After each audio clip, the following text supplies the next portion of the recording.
Welcome to the banker lamp. Please enjoy the video. In this video, I will explain how to unlock a Chevy Silverado. This technique is for emergency situations only, like when your keys are locked inside.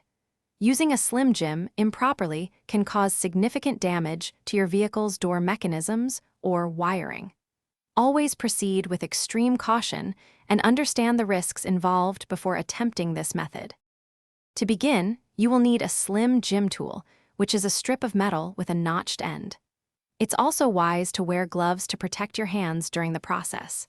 Good lighting is essential to clearly see what you are doing inside the door.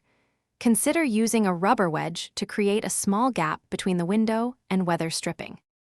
Carefully insert the notched end of the Slim Jim into the gap, sliding it down towards the lock. You are trying to locate the vertical locking mechanism rod inside the door. Once you feel the Slim Jim catch on the rod, you will notice the lock move slightly.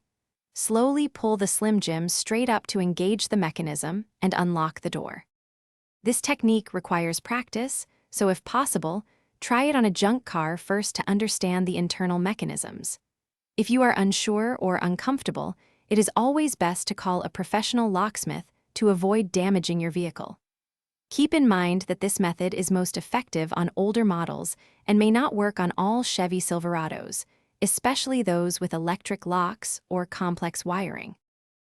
Thanks for watching. If this was helpful, leave a like and consider subscribing. See you next time.